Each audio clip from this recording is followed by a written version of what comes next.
Assalamualaikum warahmatullahi wabarakatuh. Om Swastiastu, salam sejahtera, salam namo buddhaya, salam kebajikan, namaste. Hai rekan mahasiswa, selamat datang di mata kuliah ilmu perundang-undangan.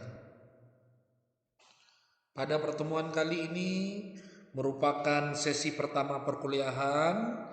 Pada kesempatan ini izinkan saya untuk memaparkan mengenai sub pokok bahasan peristilahan ilmu pengetahuan perundang-undangan, tokoh utama bidang ilmu pengetahuan perundang-undangan, kedudukan ilmu perundang-undangan di dalam ilmu pengetahuan perundang-undangan, dan yang terakhir kita akan mempelajari mengenai tujuan belajar ilmu perundang-undangan.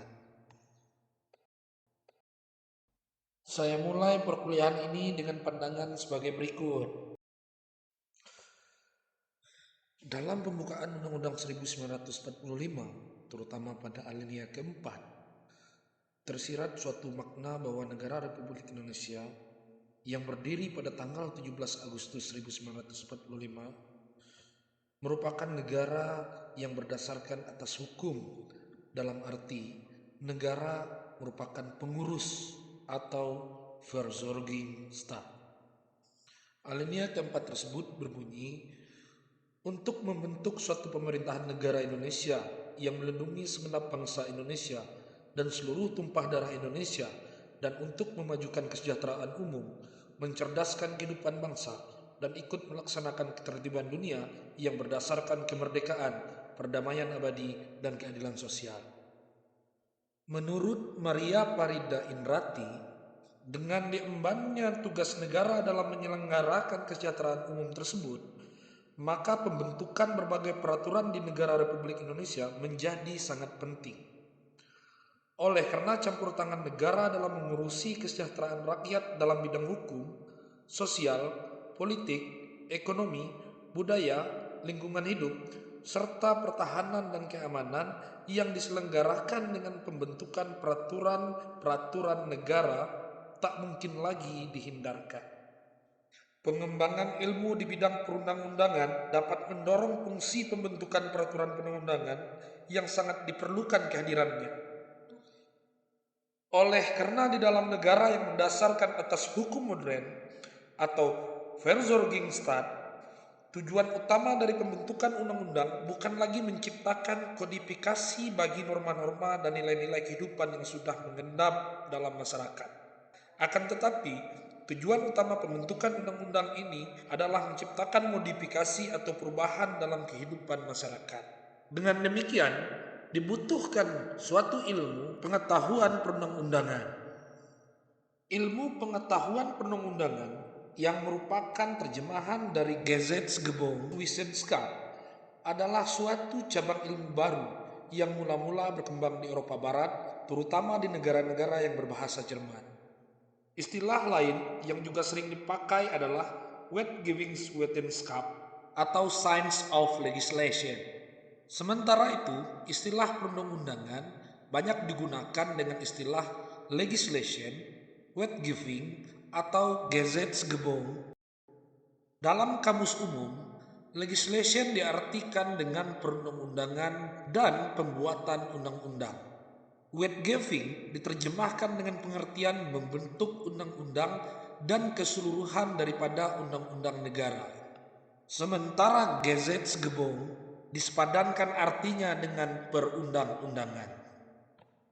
Tokoh-tokoh utama yang mencetus bidang ilmu ini antara lain Victor Noll di tahun 1973. Ia menyebut dengan Gesetzgebungslehre. Jürgen Rodich di tahun 1975 dengan istilah Gesetzgebungslehre. Sementara itu, Burkhard Krems di tahun 1979 dan Werner Mayhofer di tahun 1981 menyebut dengan istilah Gesetzgebung Wissenschaft. Di Belanda sendiri, tokoh-tokoh yang mencetuskan bidang ilmu ini antara lain S.O. van Fourier di tahun 1980. Ia menyebut dengan istilah wetgevingsleer atau wetgevingskunde. Tokoh ilmu ini yang kedua di Belanda adalah W.G. van der Velden di tahun 1988. Ia menggunakan istilah wetgevings theory. Sedangkan di Indonesia, tokoh utama yang mencetus bidang ilmu ini adalah A. Hamid S. At-Tamimi di tahun 1975 dengan istilah ilmu pengetahuan perundang-undangan.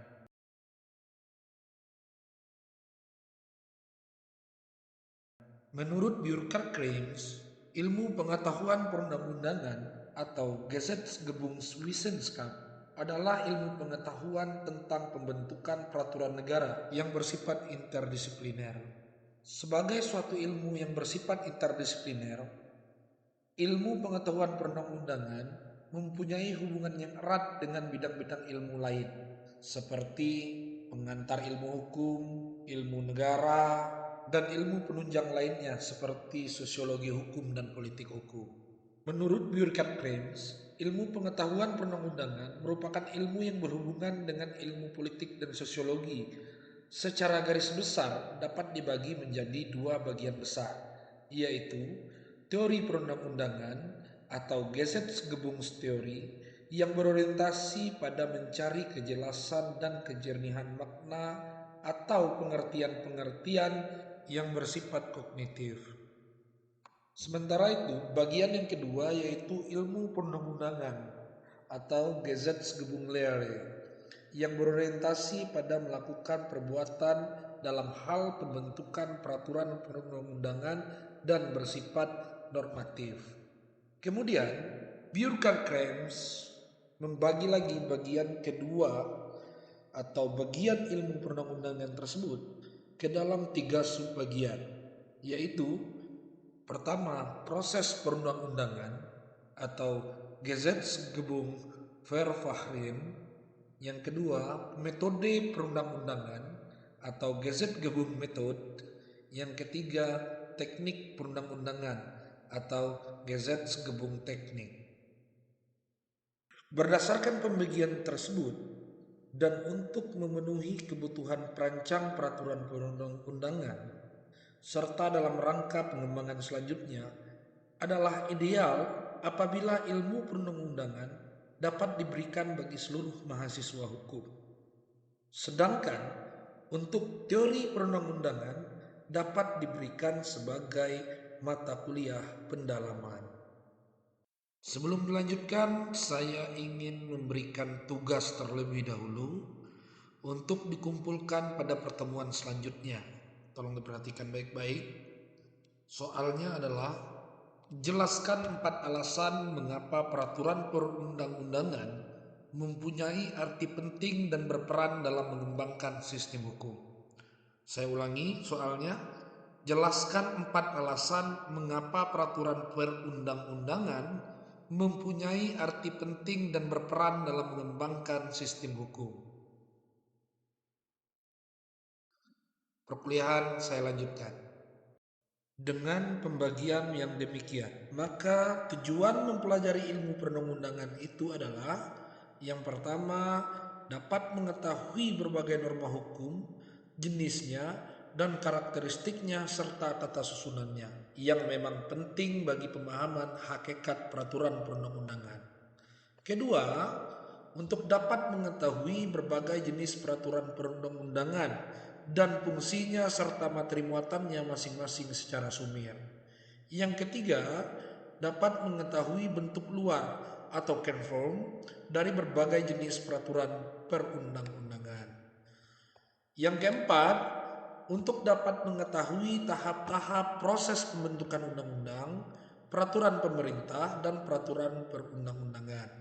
Yang kelima, dapat mengetahui bagaimana menyusun dan merancang suatu peraturan perundang-undangan, apa bagian-bagian esensial peraturan perundang-undangan, bagaimana sistematika pembagian batang tubuhnya. Dan yang terakhir, untuk dapat mengetahui ragam bahasa dan ungkapan yang digunakan dalam peraturan perundang-undangan. Demikian untuk pertemuan perdana kita kali ini.